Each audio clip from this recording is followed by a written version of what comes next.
శక్తి లేక బలము లేక అయ్యా ఈ పాద సన్నిధిలో మేము నలిగిపోతున్నాం ప్రభా. ఎవరైతే అనారోగ్యులుగా ఉన్నారో, అనారోగ్యులుగా జీవిస్తున్న బిడ్డలను బట్టి ఈ క్షణంలో ఈ సమయంలో ప్రార్థన చేస్తున్నాం. ఇప్పుడే మా ప్రార్థన ఆలకించి వారికి స్వస్థతనిచ్చి, యేసయ్యా ఈ ప్రాంతంలో ఈ సమయంలో మాకంటే వయసు పెద్దవైన వారు, వృద్ధాప్య స్థితిలో ఉన్న బిడ్డలు మా మధ్యలో ఉన్నారు ప్రభా. వారిని బట్టి మేము ప్రార్థన చేస్తున్నాం. అయ్యా వృద్ధులు ఉండటం మాకు ఆశీర్వాదకరం.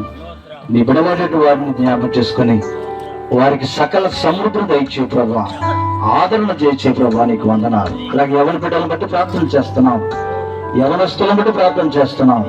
అయ్యా నీ సన్నిధానంలో యవనస్తులు నీ పాదశంలో ఎరుగెత్తి పాటలు పాడి నీ నామను కనపరిచారు ప్రభా నీకు వందనాలు. అలాగే చిన్న బిడ్డలను బట్టి ప్రార్థన చేస్తున్నాం.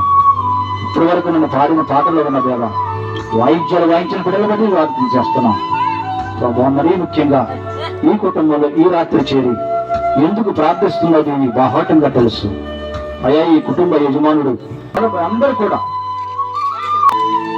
వారి యొక్క పెద్ద ఆయన్ని జ్ఞాపకం చేసుకోవడానికి చక్కటి అవకాశం కల్పించడానికి ఈ సంఘముగా సహవాసముగా నీ ప్రాంతంలో చేరి నేను ఆరాధిస్తూ గణపరచడానికి చక్కటి అవకాశం కల్పించిన దేవానికి స్తోత్రం.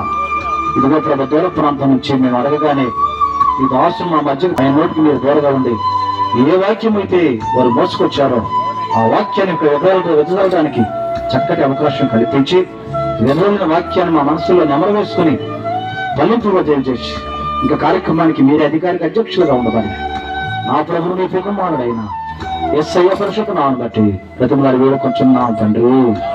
ఆమేన్.